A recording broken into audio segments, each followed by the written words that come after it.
Sir, welcome, sir. Sir, welcome. Rita. Okay. Yeah. Sir, welcome, sir. I am Komalavalli, sir. Thank you so much, Dr. Sir, Kamala. good morning, sir. Good morning. Good Can morning, you hear sir. my voice clearly from India?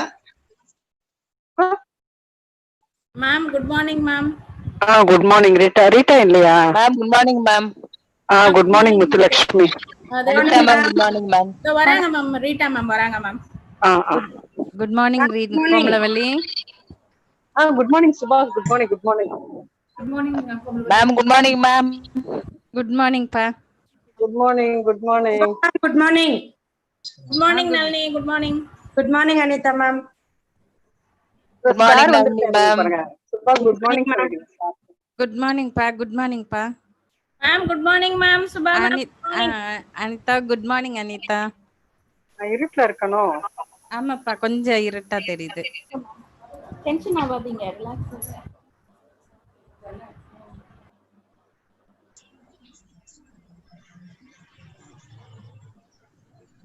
Anita, ma'am, visible.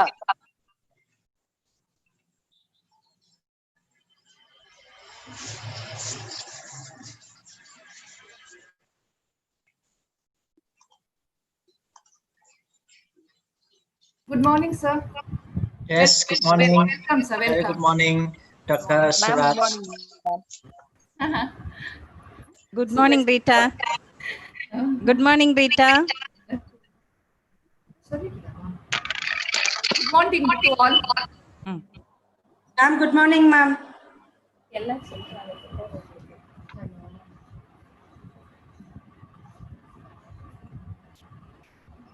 Can you hear my Yes, sir. voice, Welcome, sir. Dr. Kumar? Yeah, yes, sir. Yes, I'm able to hear her voice. Okay, thank you.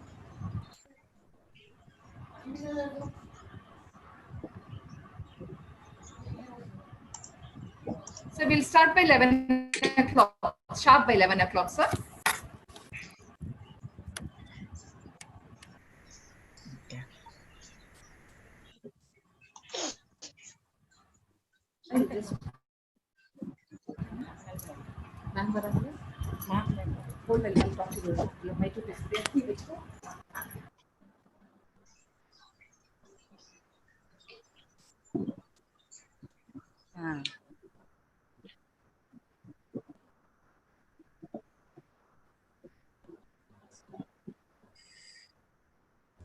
இப்போ okay, Komalavalli. Hi. Hi. Some of us.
இங்க சின்னதா மட்டும்தான் வரணும்.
Ma'am, good morning, ma'am.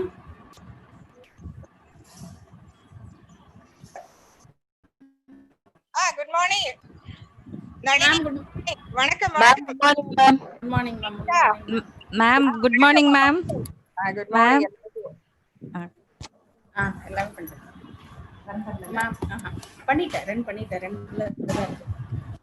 Ma'am, வணக்கம் ma'am. வணக்கம் Rita. வணக்கம் சுபா. வணக்கம் ma'am, வணக்கம் மேம்.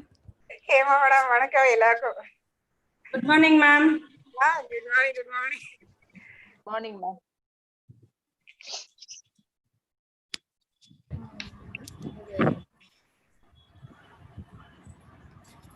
முத்துலட்சுமி வணக்கம்.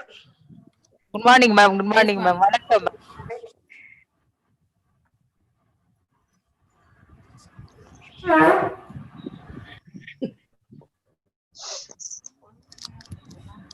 Ma'am, good morning, ma'am.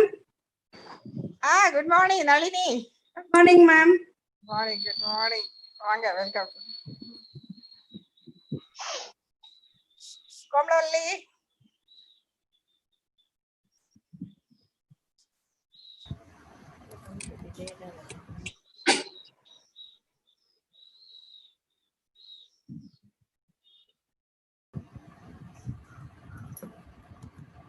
Rama வணக்கம். ரமா.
இதெல்லாம் ரிசல்ட் போட்டா தானே.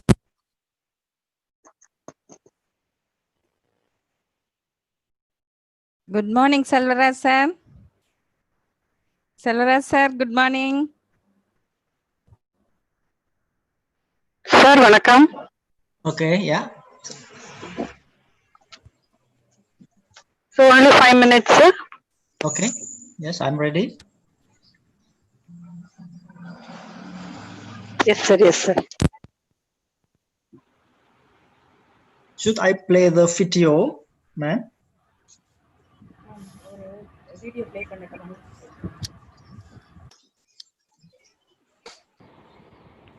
Have a formal welcome address and introducing, and after that we'll start off. So another 2 minutes. Sharp by 11 we'll start.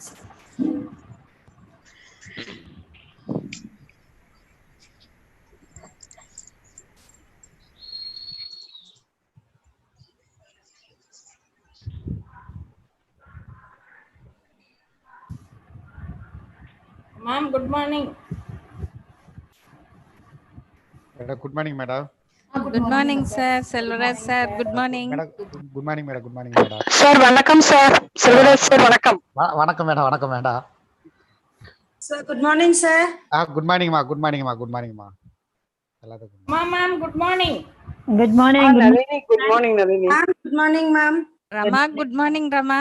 Good morning. Good morning, ma. Morning, Rama, ma'am. Good Rama, morning. good ma'am. morning. Good morning. Good morning, ma'am. Good morning to everyone. Good morning, ma'am. Good Hi. morning, ma'am.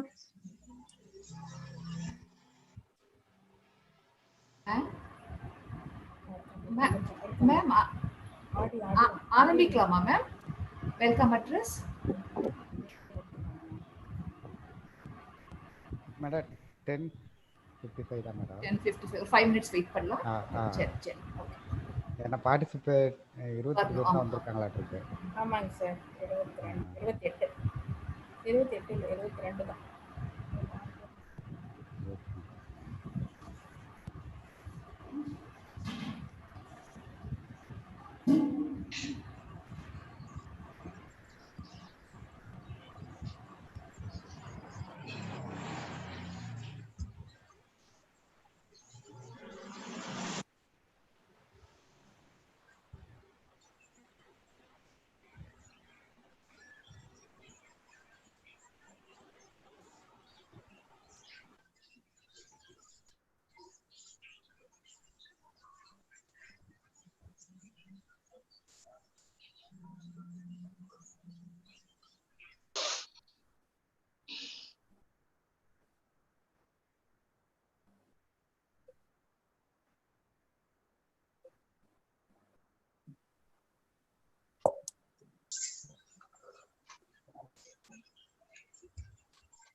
Madam Komalavalli madam.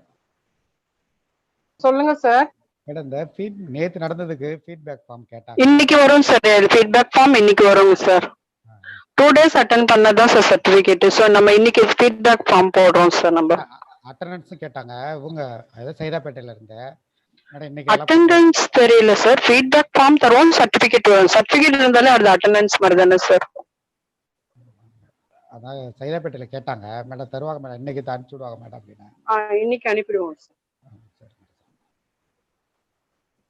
Hema ma'am, good morning ma'am. Good morning. Hema, good morning Hema. Good morning. Good morning, Hema. Good morning, Hema. Good morning. Good morning. Ma'am, good morning, ma'am. Good morning, Da. Good morning, ma'am. Good morning.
Good morning to one and all.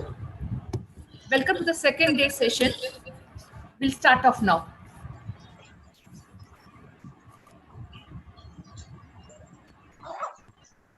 Nalini, you can start, Nalini.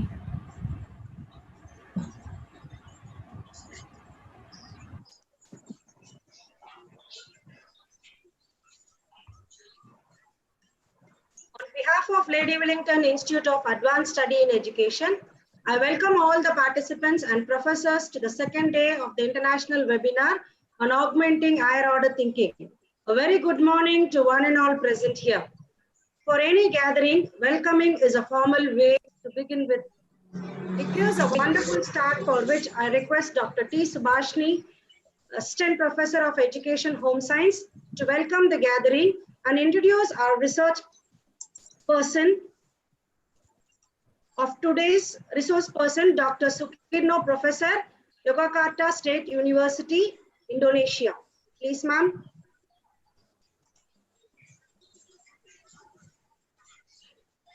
A very good morning to one and all present here. True learning is based on discovery rather than transmission of knowledge. First of all, it is my great pleasure and honor to welcome the most respected, dynamic, enthusiastic administrator and woman of action who is none other than the principal of Lady Wellington Institute of Dainayagi Madam to this international webinar on augmenting higher order thinking. Welcome, ma'am. I wholeheartedly our actually eminent resource Sukirno, Professor of State University Indo virtual platform. Welcome you, sir. It's my privilege to welcome our college professors and guest lecturers for this thought-provoking webinar gathering. Welcome, professors and lecturers. I take this opportunity to give a special welcome to our meticulous organizers, Dr. Rita Rani Mandal, Assistant Professor of Education English, and Dr. Komalavalli, Assistant Professor of Education Tamil. Welcome, organizers. Last but not the least, I welcome the participants from various universities and colleges across the globe. Once again, I welcome you all for this wonderful and informative second day international webinar on augmenting higher order thinking, second session, improving students' participation with the problem-based learning. Now, it's my privilege to introduce our resource person, Dr. Sukirno, Professor, Faculty of Economics from Yogyakarta State University, Indonesia. Professor secured his BA Accounting degree from Yogyakarta State University and PG MSc Accounting from Gajah Mada University and PhD in Business Administration from Asian Institute of Technology, Thailand. Sir is having more than 22 years of teaching experience by handling subjects like financial management, accounting research methodology, educational research methodology, management, and statistics. As far as training field is concerned, he conducted many training activities for the Internal Control Unit, Minister of Financial of RI, and Minister of HEA of RI. Professor has published more than 60 articles in the reputed journals. He presented papers and attended various seminars and workshops. He has undertaken funded projects under the sponsorship of USU and HEA of RI. Other than the above experiences, Professor is involving himself in the works like student advisor, editor-in-chief of the journal, reviewer of journal, coordinator of location for SNPTN, and book reviewing. Finally, he is the recipient of 5 awards. The fastest student pursuing doctoral award, 2 Best Papers Award in the conferences, the Most Favorite Lecturer Award, and 10th Years Award of Devotion. In the riddle of difficulties only problem lies. We have to overcome it to achieve the goal. Together we will achieve it. So happy and thank you the principal organizers for giving me this opportunity. Welcome. Good morning. Morning, sir.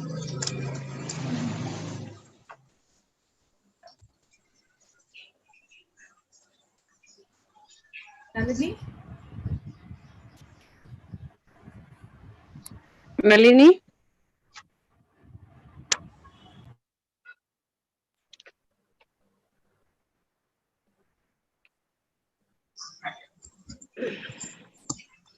Thank you, ma'am, for giving a detailed note about today's resource person as a whole. Now we hand over the session to our resource person who is going to enlighten us on improving students' participation with problem-based learning. Sir, I leave the platform to you. Please, sir. Thank you so much, Professor Nalini, and very good morning, everyone. Honorable Professor Subhasini and all professor, doctor, and lecturers who are joining this webinar in this morning, and also respected committee members and my beloved students. First of all, I would like to deliver my great gratitude, especially for the committee members who has not only facilitated but also invited me to join this very productive and useful webinar. And also I would like to convey my best regard and also my thanks Professor Bala from Malaysia, who has referred to me to be resource person in this webinar. In today's webinar, I would like to share and discuss with you all regarding the rules of problem-based learning in improving our student participation, especially in the class. Let me have your permission to share my PPT file.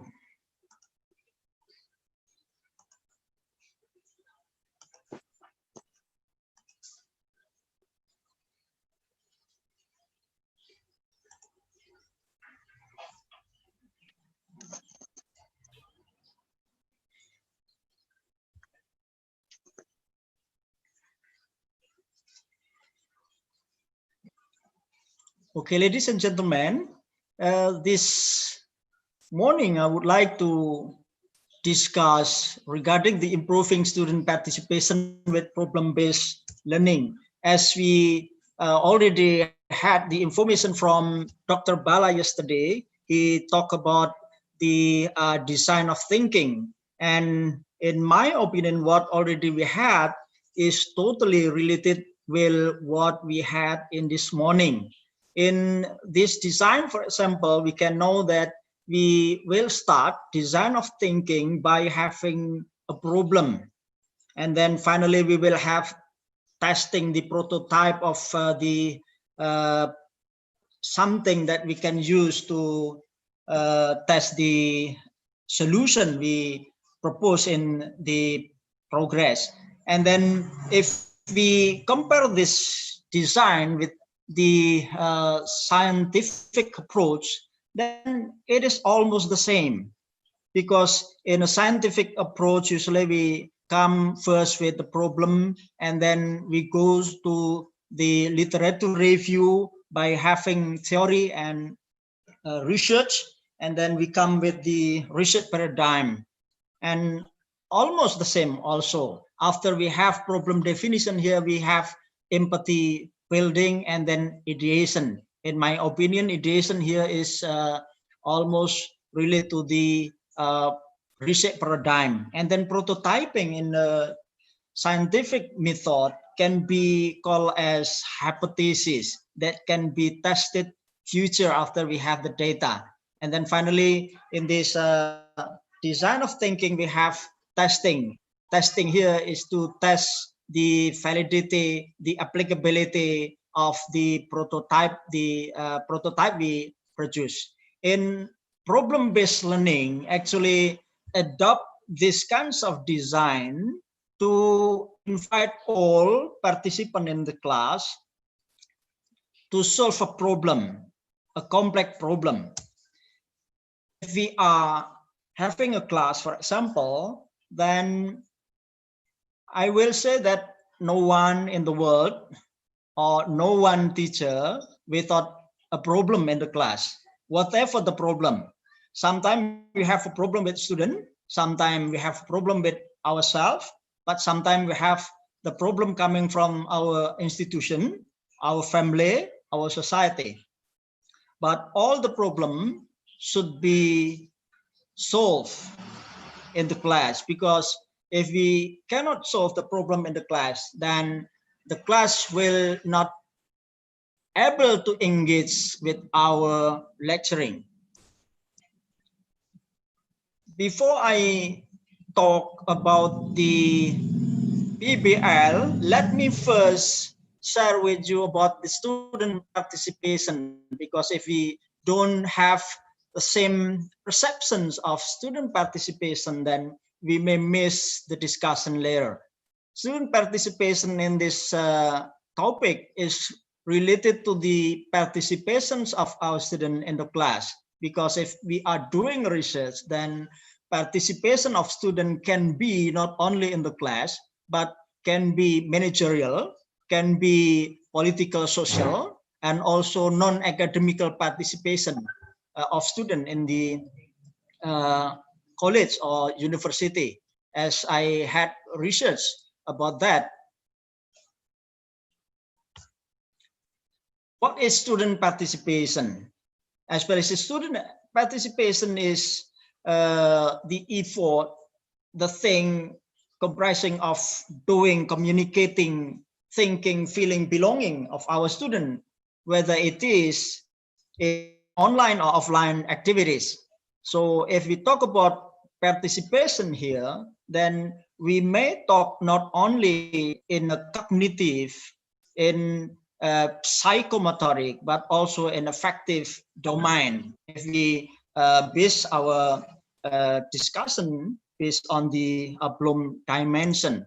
And then what is the components of student participation? As I said before, if we talk about student participation, then we may not only talk about the behavioral aspect, how students can behave in our class when we are delivering materials or we are conducting a practical session, but also the emotional, what sense of belonging, how our student respect to others, to the teacher, to the friends, and also cognitive domain. How can our student respect answer the question related to the material we are delivering?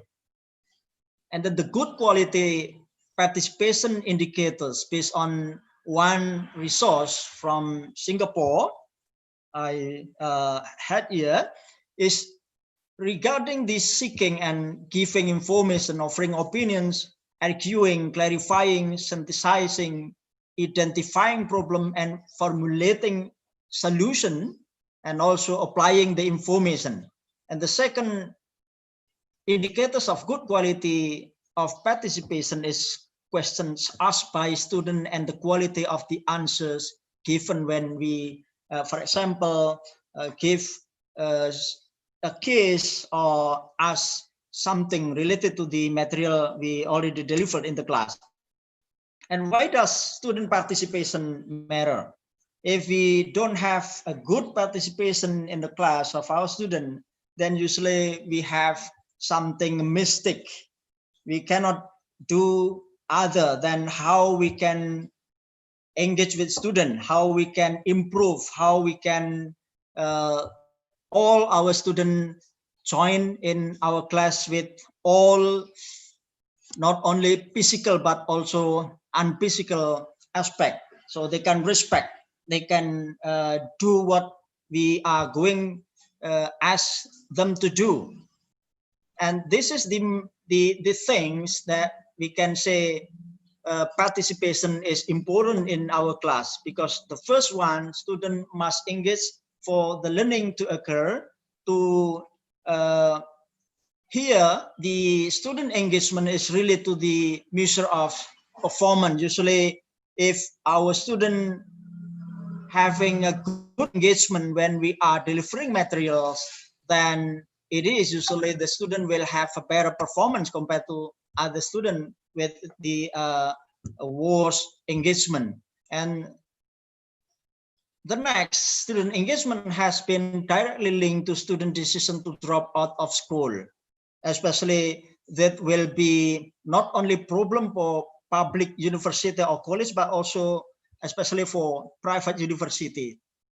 In Indonesia, if we, for example, manage a private school or private university or college, we thought such number of students, then maybe we will get lost. So the university usually try to keep the student commit in studying their graduation. And then student engagement is something educators and school can influence. Yes, I think all we are agree that students here can be affected by lecturers, by teachers, and also by the officers in the university by having a policy. And then if we have participation from our student, it means that our student have motivation also in the class, and it maintain dynamic classroom. We can talk, we can share, we can get the answer, we can get the response from our student in the class. Ladies and gentlemen, in this moment, I think we all agree that the information and technology has become a big and also has a big influence for our daily life, not only in the class, but also in outside of the class. In the pandemic eras, such as at present, then not only in India, I think, in Indonesia, all lecturers and teachers for elementary, secondary, and also in the university facing a problem with how to communicate with their problem from all around the region. In Indonesia, for example, we have almost 17,000 islands in Indonesia. And for example, in my city, we have many students from the islands. So it is kinds of a tough effort how we can maintain the student engagement when we are delivering material online, because the internet connection for each area is totally different. And I'm sorry, I just want to say that if we are teaching in the class using what we had based on our old experience, then we aren't preparing students for today, even for tomorrow. So, for example, I was born in 1969, almost 52 years old I am now. So if I teach my student with the digital native or generation of alpha using what I got from my experience, then I will not be able to prepare my student come to the real world in the future. They will get lost or will be my student the loser in the world. So we should try to capable in facilitating our student with the good condition regarding the advancements of IT development. Ladies and gentlemen, we all also know that we are entering a GIG economy. What is the GIG economy? GIG economy is everything can be done in a short time. and we do not need to have long commitment. For example, if you are going to Indonesia and then you are going to, for example, visit your friend, then you may not need to have your own car because you have Uber in Indonesia. Then you just use your phone to contact the person from Uber to accompany you, go to whatever you want. And also sometimes we have a problem with the home because the condition. Then we may also invite, in Indonesia we have Go Clean, we have Go Food, and also we have Airbnb landlords. So if I am going to sell or to rent my house, then no need for me to just try to promote my house in online, but I can use another resources that can help me to solve the kinds of problem. All the things, actually, what I want to suggest for me, myself, and all of the participants in this webinar is how we can also participate in delivering and making our student aware with this technological development. If not, then we will suffer in the future, especially for our student. And also we should understand, we should aware with the network in this moment. If we was working, for example, 10 past years, then maybe the structure of organization will be something like this one, very formal, and then structural, and then specialized, and also no team. But nowadays, the organization style will be very flexible, non-formal, and team. We have no, for example, boss, but all is the same team. And maybe the future will be more complex in dealing with the organization.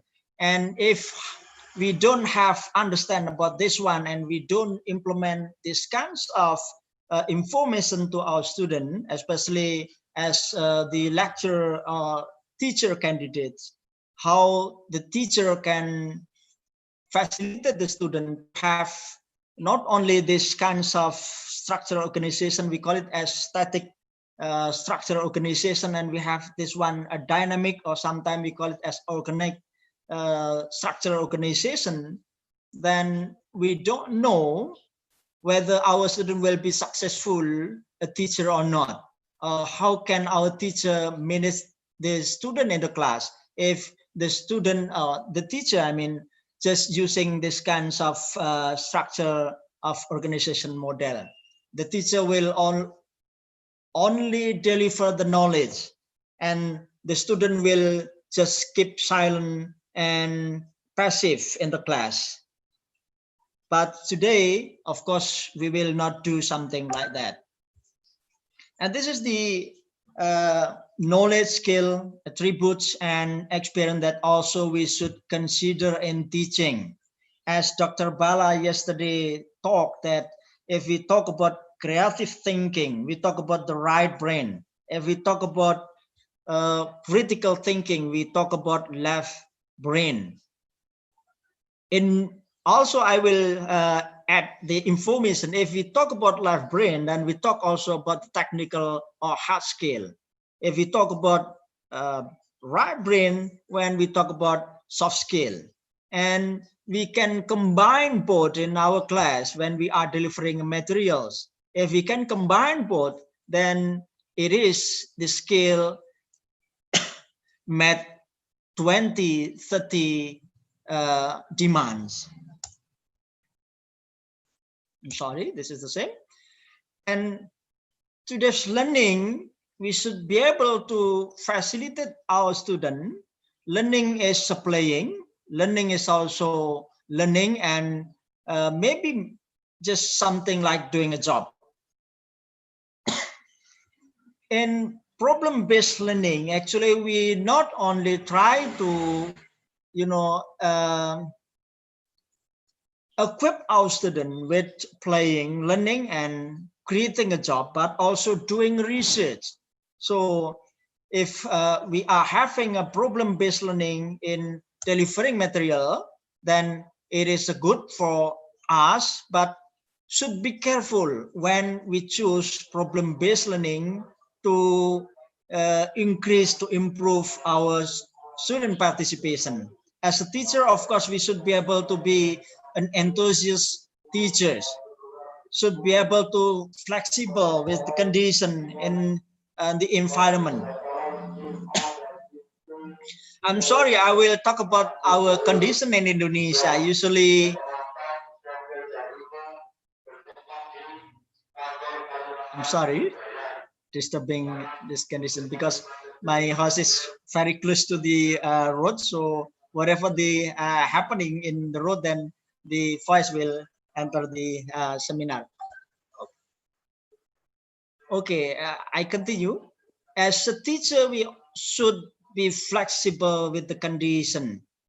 I talk in my university. Usually, older people, older lecturers, and younger but very lazy lecturers will not be continuously improve their capability, their skill regarding the IT development. So in this pandemic era, they still ask to the officer to teach, to examine, to do everything in the office. They come to the office, whatever the risk will be. But for Indian lecturers, I don't think so, because the information and technology literacy for Indian lecturers, I'm sure, is totally higher compared to Indonesian lecturer. And also, as a teacher, we should be able to not only innovate but also collaborate, not only with the student but also the officer, the society, in doing research and public service. For example, as a lecturer in Indonesia, if we don't have collaboration with the society, then even we cannot have a better career in the future, because as a lecturer, we should conduct not only teaching, but also doing research, having publication, and also doing public engagement or social engagement in Indonesia. And if we can handle everything as an inspiring teacher here, I think we not only can be able to use problem-based learning, because this is one of the numbers of model of teaching that we can apply. But if we have this kinds of indicator as inspiring teachers, then I think it is possible, it is easier for us to be flexible, moving from one model to different other models. How we can create a strategy. If, for example, we have a problem with our class, with our student, and we are demanded by the condition, the IT development today is totally high, and then if we cannot combine and using IT in the class to handle regarding our student participation, then maybe we will have difficulty in transferring knowledge and value to our students. And now let's start with the PBL. How we can improve PBL? How we can use PBL to improve our student participation? Actually, based on design of thinking and also the scientific approach that we can implement in our class, in our every classes, then actually we already use. I'm sure that all of lecturers in India intentionally or unintentionally have implement problem-based learning, but the intensity and the quality is different between, because problem-based learning later will be started with problem and then followed by doing something regarding finding the theoretical solution first before each of person finding their own ways to choose what kinds of best solution, and then testing the prototyping or hypothesis. And then finally, if we are a teacher, then we should test also the student performance based on the activities. If we compare between nowadays demanding curriculum with the traditional traditional curriculum in general, then we can have this kinds of mapping. If we use innovative curriculum, then usually we'll invite our students to be more active in the class. But if we use traditional one, usually teacher will dominate in teaching and delivering, in managing the class.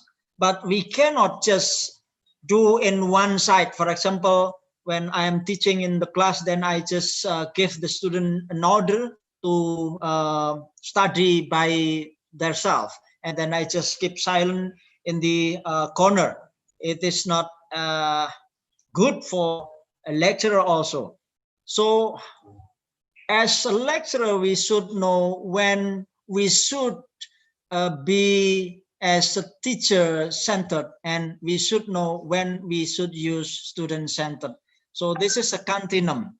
If we do not know the condition, then we cannot implement which one is fit with the condition. So as a lecturer, usually we will know if the first it is a new topic. Usually teacher will give introduction to introduce the new material to our student by giving an empirical example that happening in the surrounding of student life, for example. And then secondly, a new curriculum or new teaching model usually using a problem based, but not always using problem based. It depends on the material we have. If the material is totally should be mastered by our student by remembering, so it is impossible for our student or for us as a lecturer to use problem based. But in traditional, usually students just gathering information from their lecturers. Whatever the lecturers say, then the student will have notes in their books. And in innovative curriculum, the third one is integrated with the environment. Not only the environment, but integrated with the community in the class and in outside of the class. So if we are teaching, usually we not only improve one student, a group of students, but usually we involve all of students to participate in the class. Of course, this is a little bit different with the traditional one. Usually we just focus on the thing. If we talk about accounting, for example, in as my subject matter, then we will never talk about IT. We will never talk about culture. It is not good because our student will work not only in, for example, in my site in Indonesia, and I totally appreciate for lecturers, for students from India. I have so many friends from India when I took my doctoral degree in Thailand, and nowadays I have also many professor from India. I already invited 4-5 professors from India to provide a lecturing in my university last year and to last year. So I also would like, if it is possible in the future, if professor here have a chance, have a time, can allot the opportunity to teach also in my university, then I would like to be a mediator. So you can come to Indonesia, or you just share by online, something like this. And then the innovative curriculum should be community-based, meaning that if we are going to deliver something, please just do not talk theoretically. Try to also explain the things if the things happen in the community. But of course, different with the traditional. And then in a new curriculum, we can choose many approaches that we can use, we can implement to not only deliver, but also to improve the student activities, the student performance, the student participation.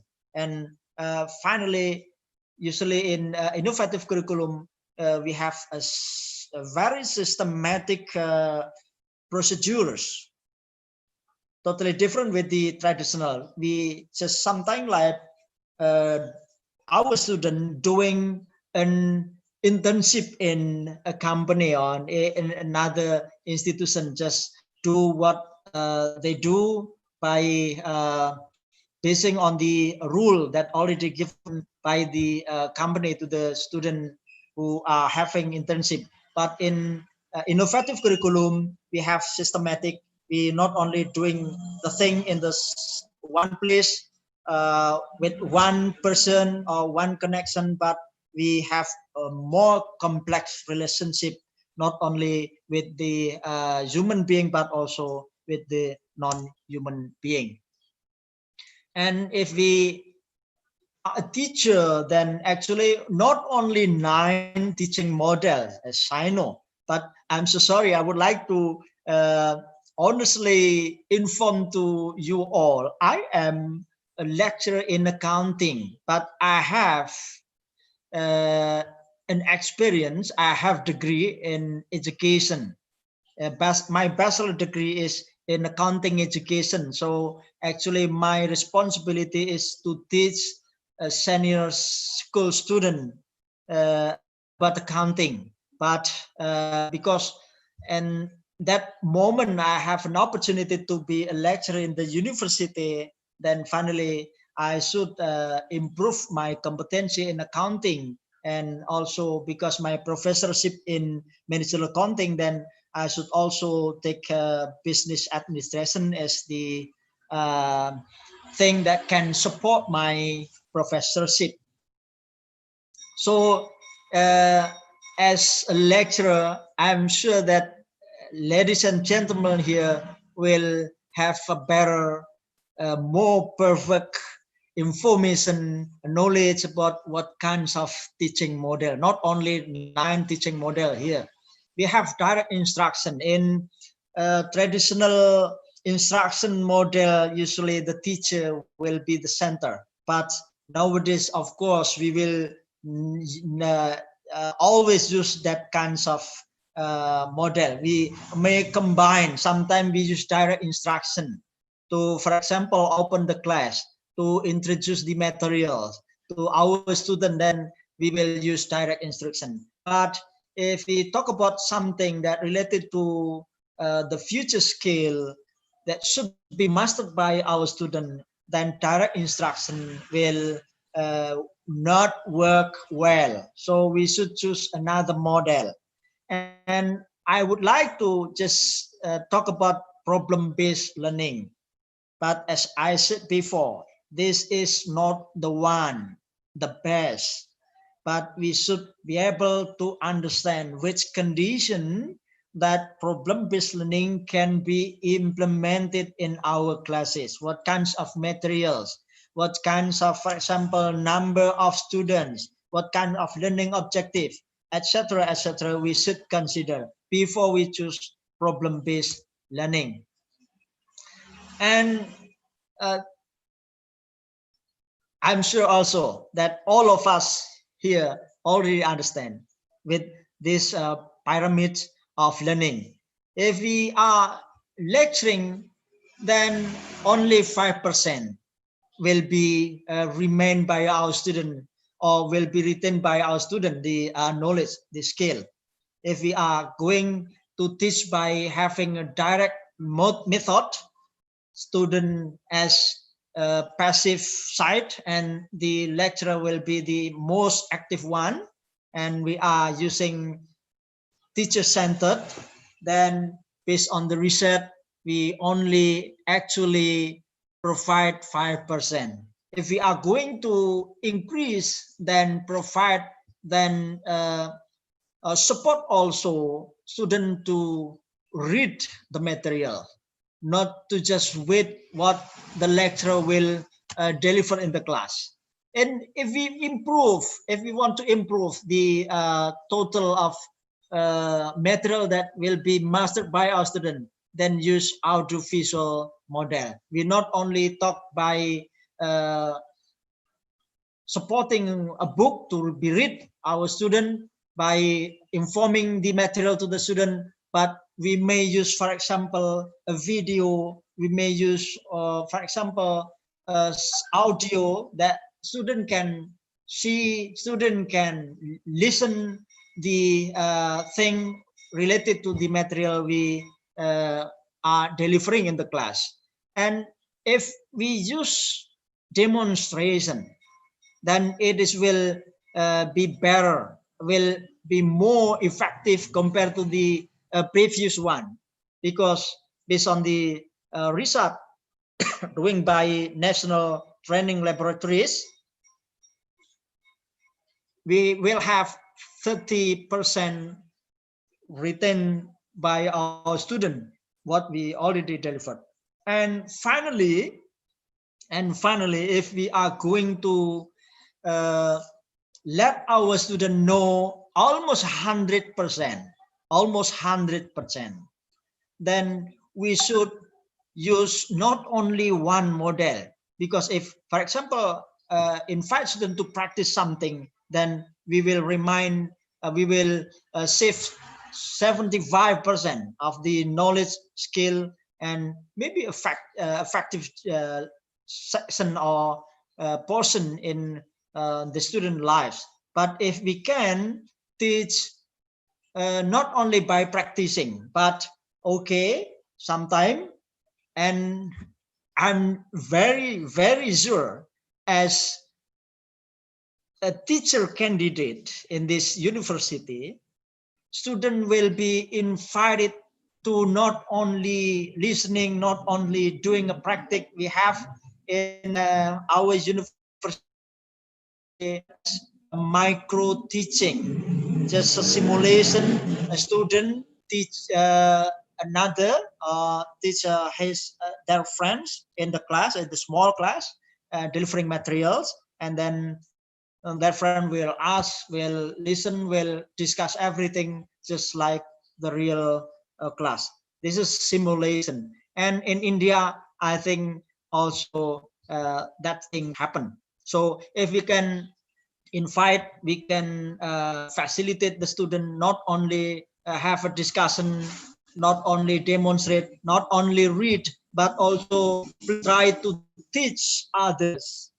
Then here, the total of knowledge of the skill that will be mastered by our student is getting 90%. And this is what we also would like to add before we talk, focusing in problem-based learning. This is Bloom taxonomy in a cognitive domain, ladies and gentlemen. If we talk about understanding and remembering, then we talk about the lowest of thinking. Yeah, and if we talk about creating, evaluating, then higher order thinking we will have. If we talk something by using, analyzing, applying what we already have, then we talk about using a moderate order thinking. This is the explanation. If we are using or creating, or we facilitate us to create something, then student create a new product. Or in a university, usually lecturer who are handling research method will not only teach student how to do a quantitative research, but also how to do research and development, how we can develop a material, how we can develop a media that can be used to be more effective teaching in our class. And in our university, usually we motivate our students in the research, not only just doing a quantitative by testing hypothesis research, but usually we motivate our students to do research and development. So in the final, their research, they will have a product. Usually we have media that can be used to teach in the class. And if we talk about when we should support, should motivate our student, for example, if we are talking about teaching and accounting, then if the material is just related to the understanding the concept, remembering the concept, so try to ask the student learning before the class. And then what should we do in the class based on this map? What should we do in the class is analyzing, applying the concept that already mastered by the student in before the class.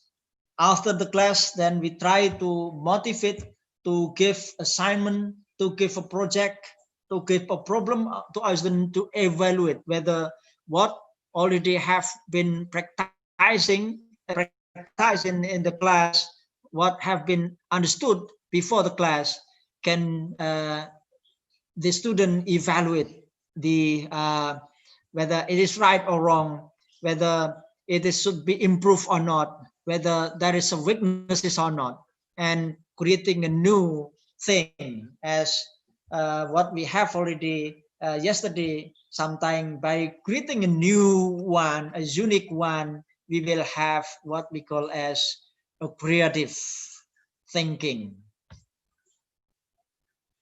Factors that should be considered for us in teaching with PBL. The first one is course learning objective. I already also explained before that in choosing PBL or not PBL, then we should be careful. If the material related to the non-conceptual can be found easily in the environment, and this is a more complex things that can be not only teach in the class, then we can have PBL. The second one is the class size. So if we have very big class size, then it is difficult for us to manage. Then PBL will be better. And the third one is the intellectual maturity of our student, because PBL need very good knowledge background and also maybe a communication skill. If we are knowing that our student do not have a knowledge, skill, background, and also not having a good communication skill, so we should prepare first before we are using a PBL. And then the fourth one is motivation of our students. If the motivation of the is going high, usually it is better for us to challenge our student for having the PBL. And then instructors' preferences, of course, it depend on ourselves, whether we will use PBL or project-based learning or others models. I will skip. And in the final one, we should also consider the cost and time consumption, because as a lecturer, as a teacher, we are working with the curriculum, and the curriculum should be achieved in the, for example, one semester. So if we are all material using PBL, then usually it is impossible for us to meet the all curriculum that we should teach, we should deliver to the class. And also please be consider about the financial. Usually PBL need not only time, but also need the cost. For example, we are supporting the student to go outside. If we don't have financial support to our student going outside, then the parent will provide it. It is possible or not. If not, then be careful. Maybe we can use another model rather than problem-based learning. So what is then problem-based learning? I just put one concept here. What is the meaning of problem-based learning? It is a process of acquiring something, understanding something, knowledge, skill, attitude in the context of unfamiliar situation and applying such learning to that situation. Unfamiliar here because if the problem is or situation is familiar, then usually the motivation of student is lower. So we should be able to provide a situation that is more challenging, complex, not only be able to be understood by remembering, but also should be able to be implemented by creating, by evaluating, by analyzing.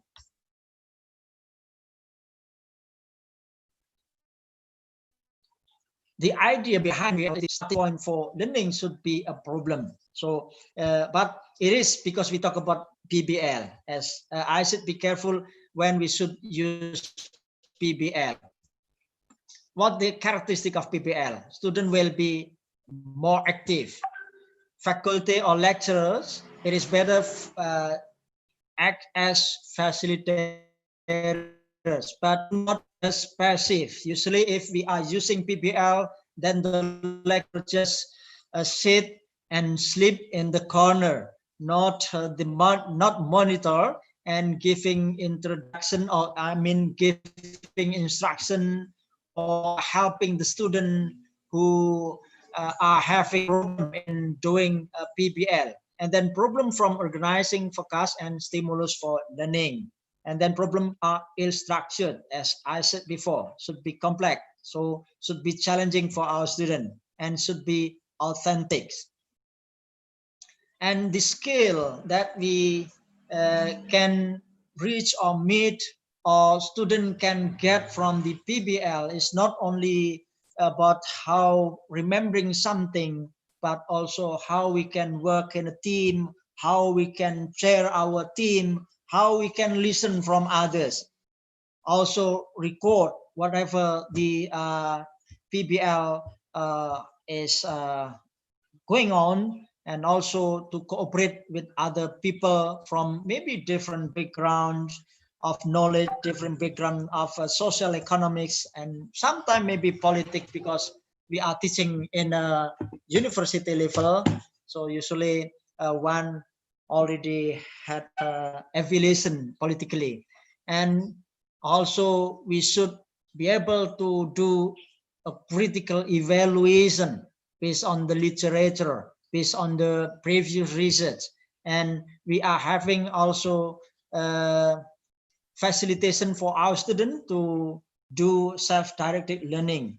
By having a problem, then sometimes student will work alone, but sometimes we will work with a team. And finally, the communication skill, because in the end, before we have assessment from the student performance, each group will have a chance to present their result or their small research results.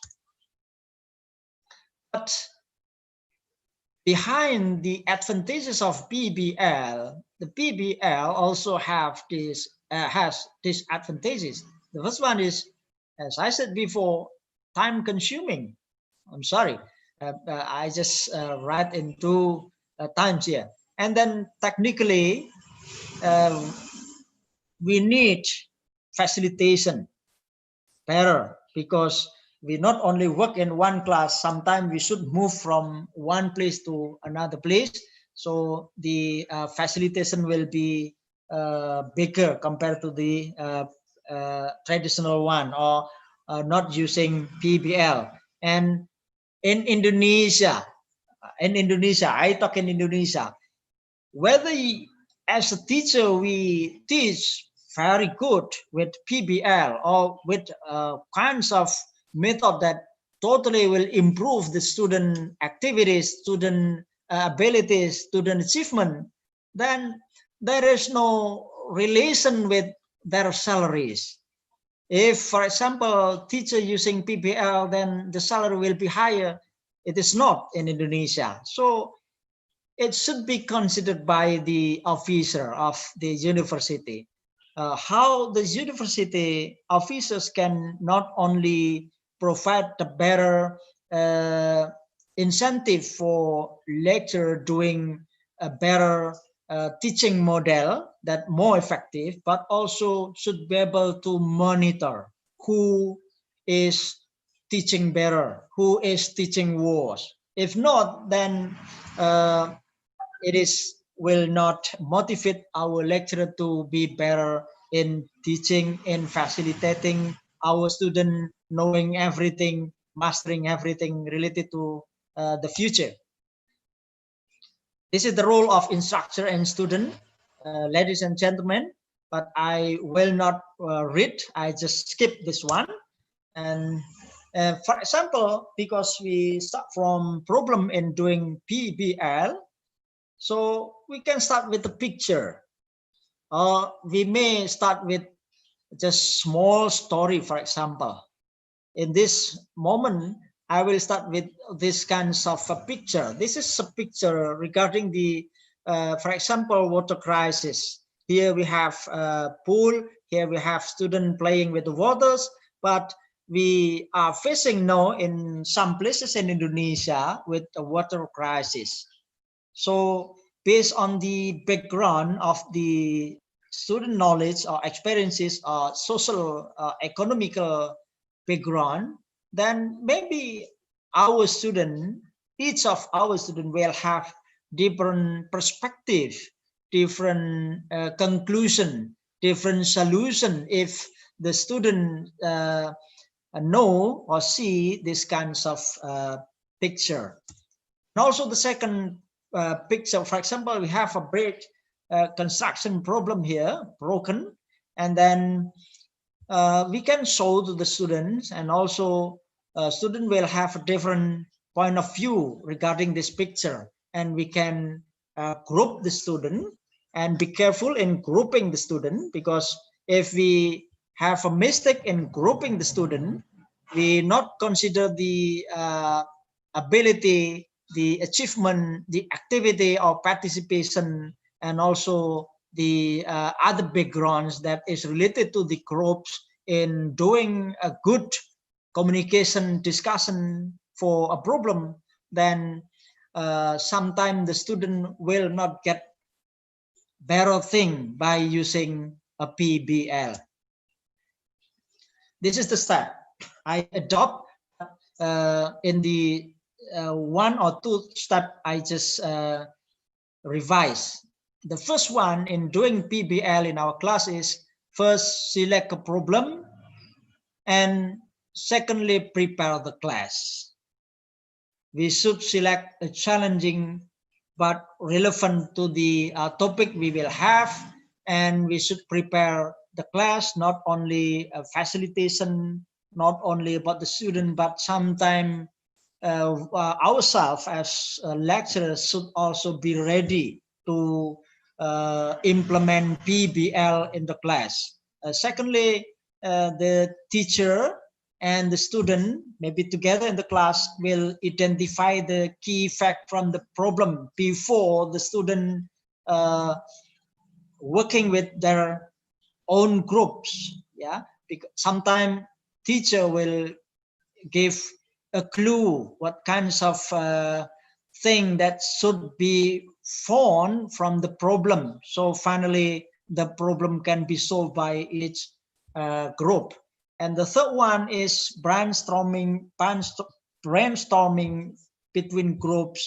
As I said before, in grouping, students should be careful also by considering many things. So the group will be real life, not just silent group. Brainstorming between student in the group, and then after each group getting a small conclusion with more alternatives, then teacher will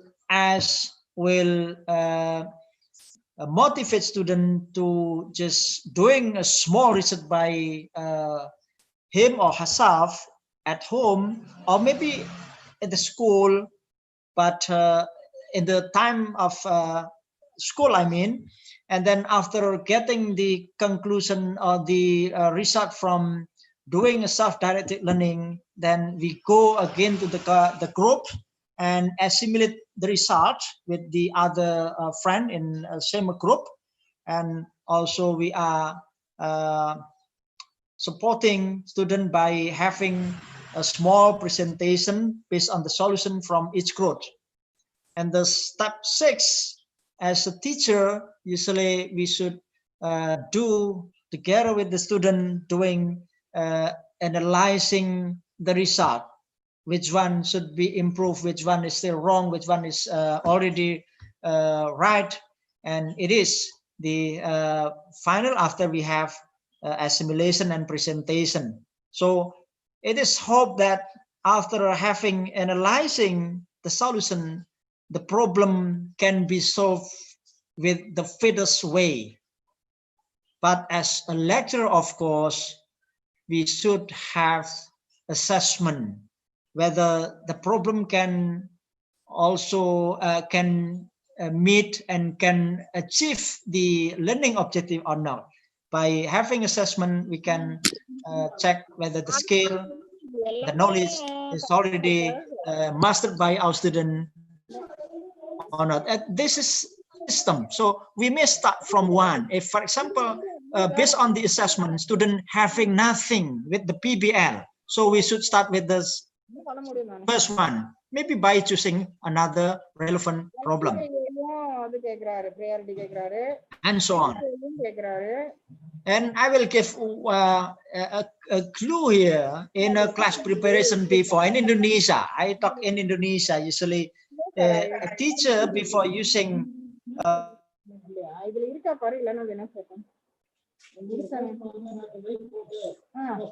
okay okay எவ்வளவு ரூபாய்க்கு 50 நாக்கு இல்லம்மா கீடபிள் இல்லையா அப்ப வினோத் கிட்ட இருக்கா பாரு priority list போன வருஷத்துக்கு priority list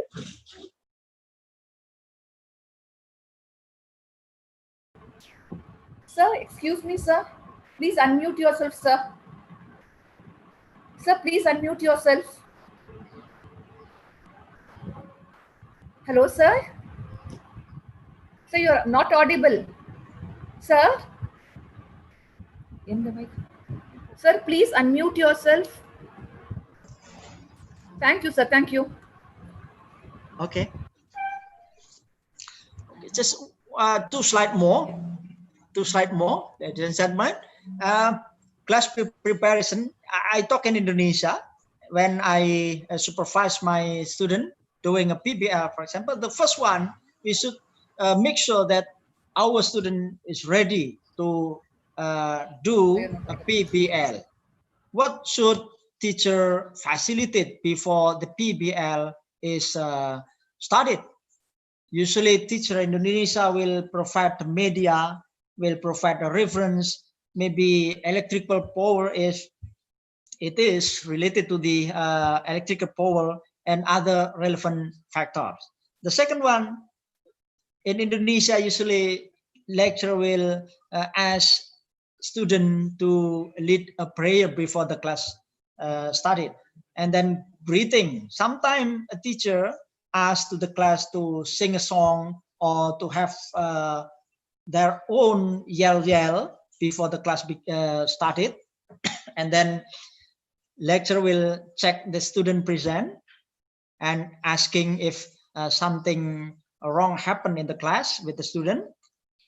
and also delivering the prior knowledge that will be used by the student to solve the problem given by the lecturers. In the class preparation, sometimes teacher can also has a pre-test. This kinds of preparation doing a teacher before the class began.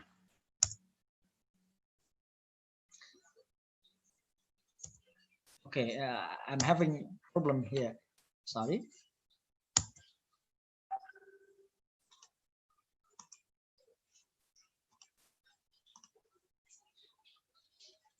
Okay, this is the final of my presentation. Maybe, yeah.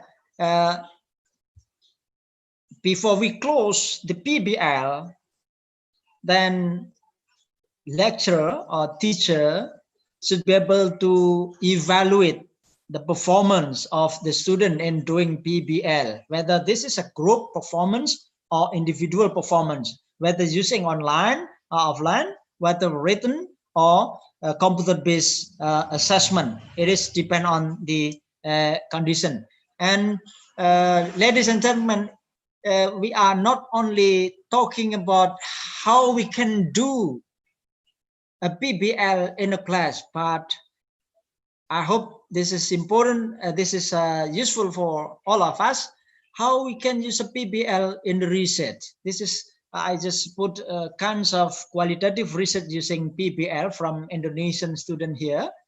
If we are going to do a research with PBL, then because research should be started by a real or theoretical problem, then if we talk about PBL, then first we should doing an observation with the real class, whether the class is facing a problem with, for example, in a higher order thinking skill or not, whether it is possible for the lecturer to have a PBL. It is can be not only qualitative, but sometimes student in Indonesia having PBL with classroom action research and so on. After we have a problem, then we trying to collect literature review and then making research paradigm and preparing the research method. What kinds of people, the number of people that should be contacted to provide the information and analyze the report, and finally we having a research result to solve the problem facing by the class. This is the all facets in doing research with PBL, just as an example with the qualitative research on PBL. I think that's all of my presentation, ma'am. I just give the floor back to you. I actually have one video, but it is, I mean, already been explained. Thank you.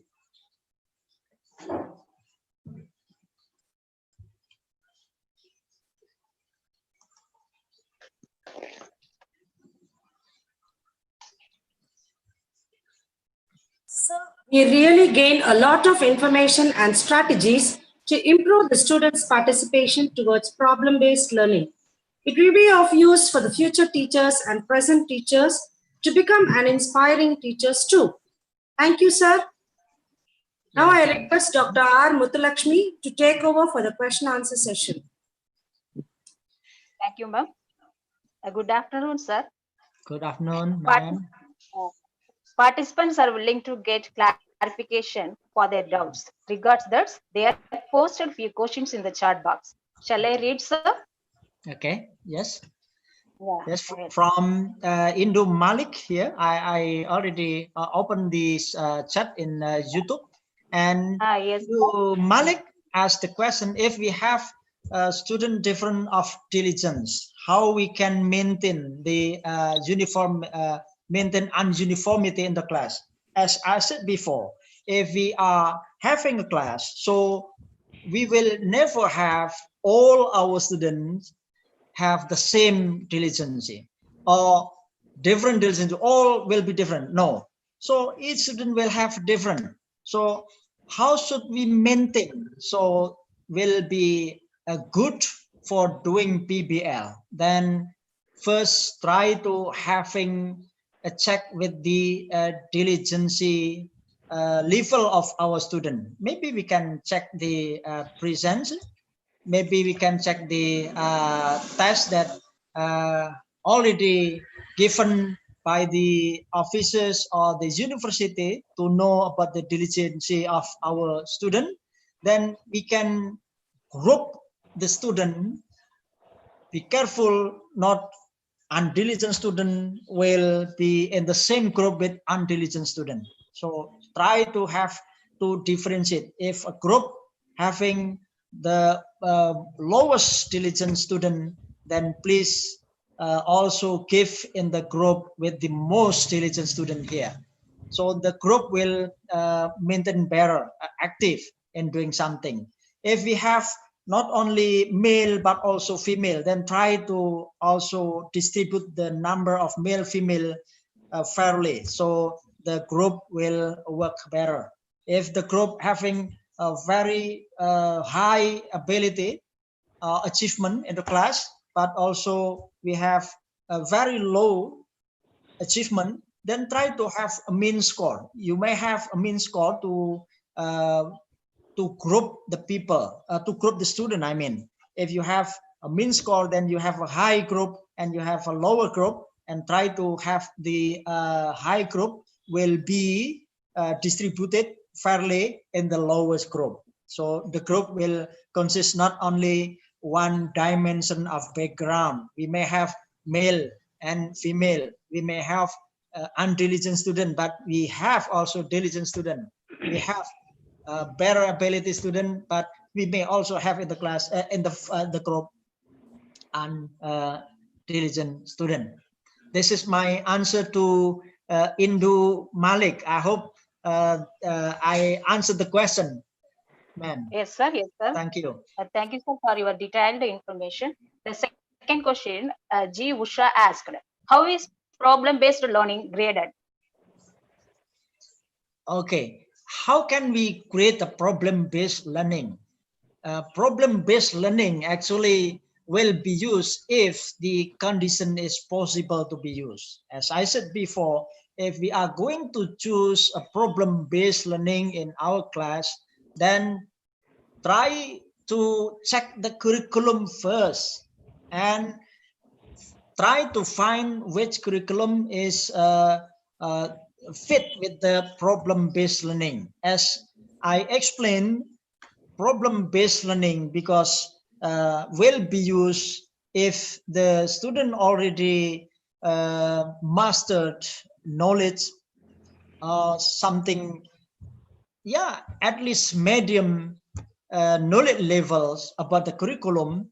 Then it is better for us if we are going to provide PBL in our class, try to sure first whether our student have a minimum level of scale of knowledge that we may need to use PBL, because problem that we will ask to student to be solved need not only concept, not only something that should be remembered, but maybe need to be analyzed. We can differentiate which one to be used in solving problem. Not only know that, for example, in accounting, if we are going to audit financial report, so we not only remember what kinds of financial statement usually company has,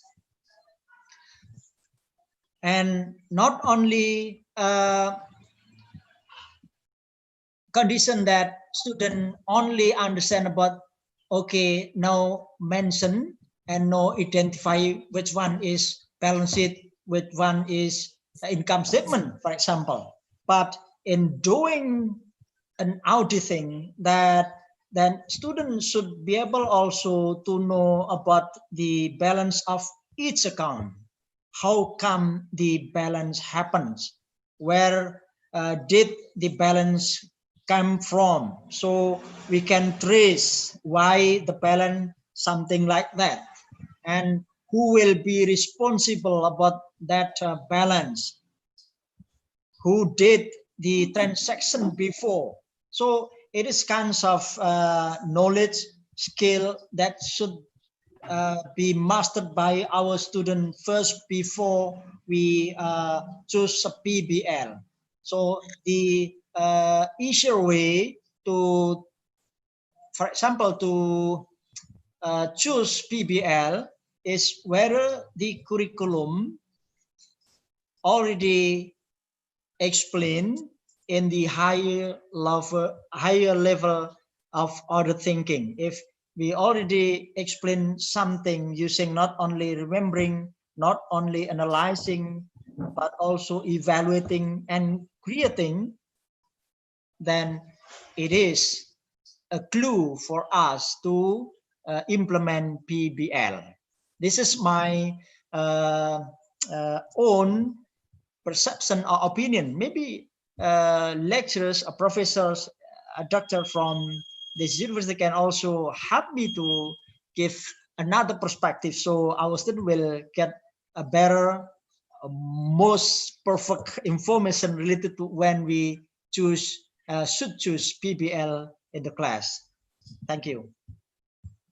Thank you, sir. One more question from Sanjeev Raj. Mm-hmm. For which standard of classes PBL is more fruitful? Okay, what standard? If we talk about standard, then we actually this question is still related to the previous question.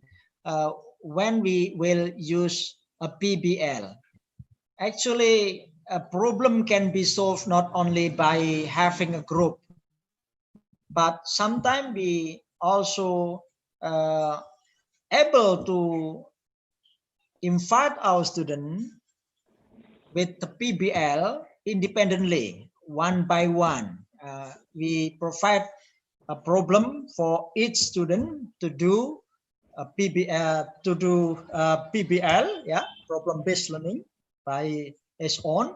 But we should also considering something and condition before we ask the student to do a PBL. For example, if the condition something like nowadays in a pandemic condition, it is impossible for our student to come to the class and have to advise the student online. So what kind of standard? Actually, this is very variative based on the condition. Not if the student number is 12, then using group. If less than, using individual, not just as simple as that one. Thank you. Thank you, sir. Next question. Differentiate between PBL and constructivism. Okay, PBL and constructivism. It is actually constructivism is something like what I want to say is an approach that we are going to improve something by first, of course, having a more research or going to start with the inductive approach, starting from the real problem, having from the facts, and then going to be improved, and finally we will have a conclusion, we will have a new approach, a new theory. And problem-based learning here, we are going to have to provide the problem to our students, but finally the student will usually not be able to create a new theory, but just a solution, maybe a new solution, but not a new theory, such as constructivism usually we have as I know. Thank you. Thank you, sir. One more question from Jairaj. How to use the PBL to slow learners?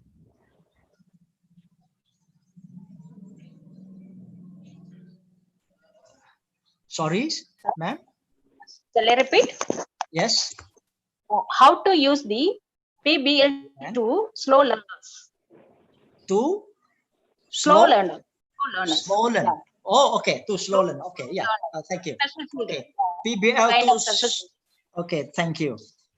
PBL can be conducted by individual students and also by a group of students. If we are going to have a PBL for the slower student, then please try to have a better facilitation. For example, better monitoring, better advising, better facilitation, and maybe better teacher with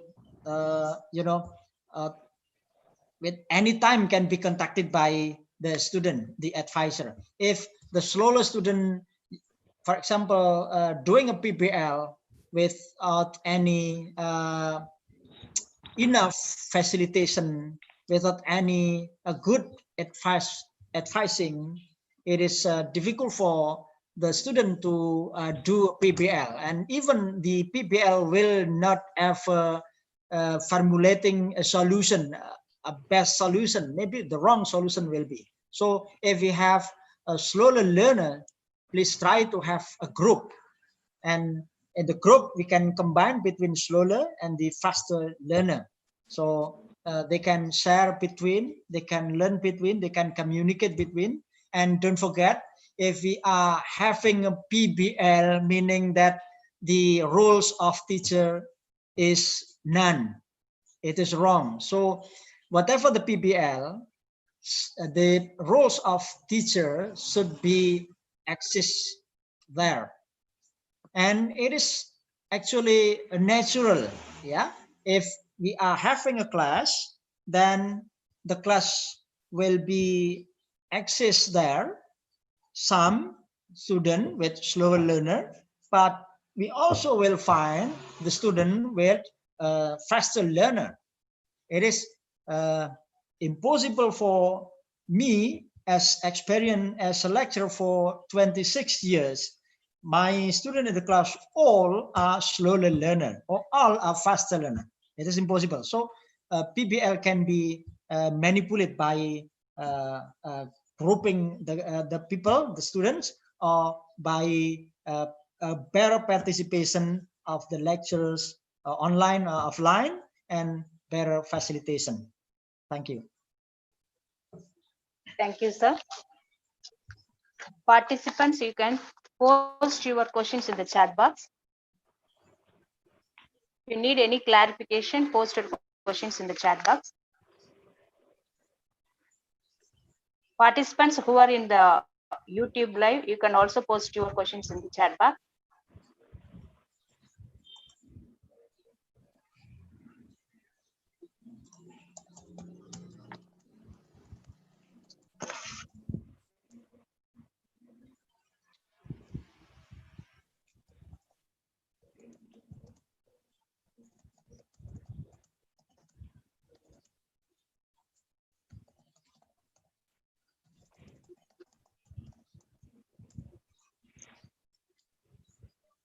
And thank you, sir. I think participants got more information about your explanation. Okay, thank you. Thank you, sir. Thank you so much for your kindness and You're very passion welcome. to answer all the questions. Hope the participants got a clear clarifications about their doubts. Thank you, sir. Thank you so much. Now the session handover to yes, Nalini. Thank you, ma'am. Gratitude helps us to grow and expand. Gratitude brings joy and laughter into our life and into the life of all those around us. I request Dr. S. Rama, Assistant Professor of Education Mathematics, to deliver the vote of thanks. Please, ma'am. Yeah, Ma. Am I audible to everyone? Yes, ma'am. Yeah. Good afternoon to everyone gathered in this webinar. It gives me great pleasure to extend my sincere thanks to our evergreen principal, Dr. M.S. Thillainayagi, who is the backbone of this program. Thank you, ma'am. On behalf of the principal, staff members, and everyone in the family of Lady Wellington Institute of Advanced Study in Education, I extend my deep gratitude to our resource person, Dr. Sukirno, Professor, Yogyakarta State University, Indonesia, who spent his valuable time with us by sharing his precious ideas on improving students' participation with problem-based learning. Thank you, sir. I feel happy to extend my heartfelt thanks to our friends, Dr. Rita Rani Mandal and Dr. Komalavalli, who are the organizers of this international webinar. Thank you, friends. Also, I extend my thanks to all our coordinators, faculty members, and the participants, that is each and every one of you who have connected directly and indirectly to this program. Thank you. Thank you, one and all. Thank you, friends.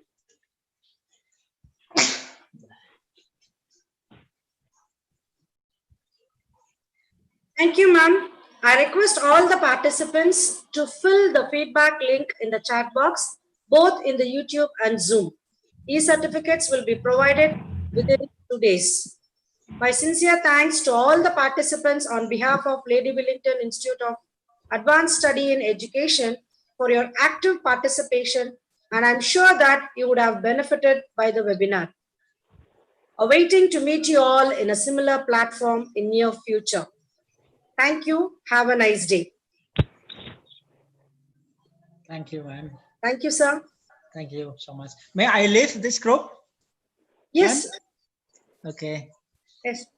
Okay. Thank you so much. I hope maybe one or some of you will visit Indonesia as guesting professor in my university in the next very near future. Yeah. Thank you. Thank you so much. Thank you, sir. Thank you. Thank you. Thank you so much, and Thank good you, ma'am. morning, everyone. Thank you. Thank you, sir.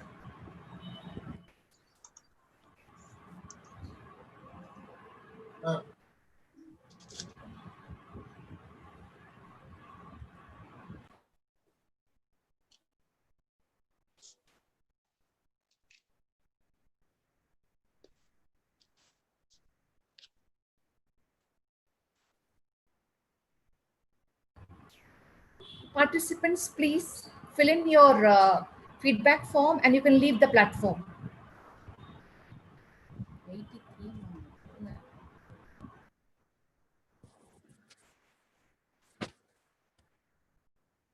Chat box, please fill in the feedback form and leave the platform. Recent feedback. Recent feedback.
Hello. We are going to close the meeting. Hope all of you have completed the feedback form.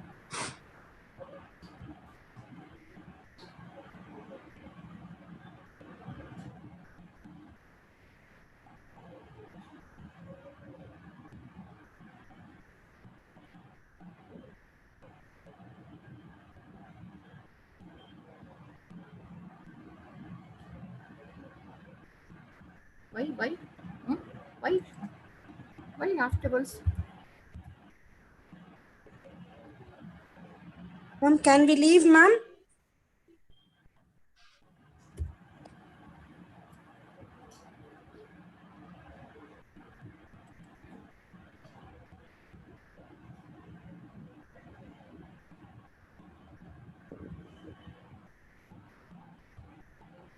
Nalini, should we fill the form? The panelist. அப்புறம் நம்மளாம் நமக்கு தனியா போட்டுக்கலாம்னு சொன்னாங்க Subha Komali. Hello hello யாருப்பா?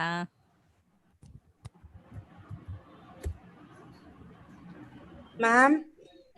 சொல்லுங்க. Hello. Yes ma'am. என்னப்பா போலாமா? அதுதான் கேட்டுட்டு இருக்கேன் மேம்.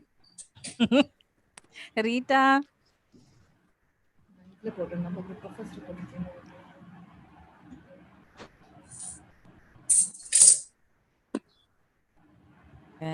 ரீட்டா இருங்க. நளினி பேர் தான் ஓப்பன் பண்ண.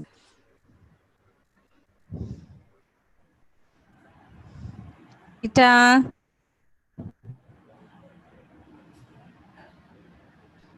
Hello Rita.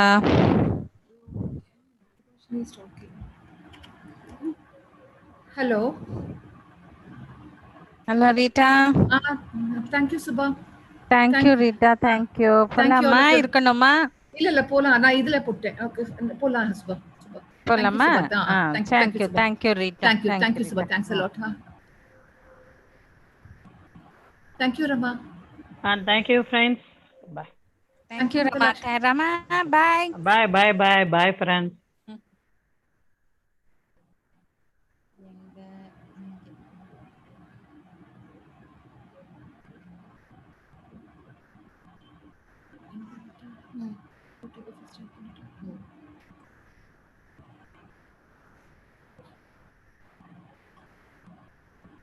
Shall we also leave, ma'am?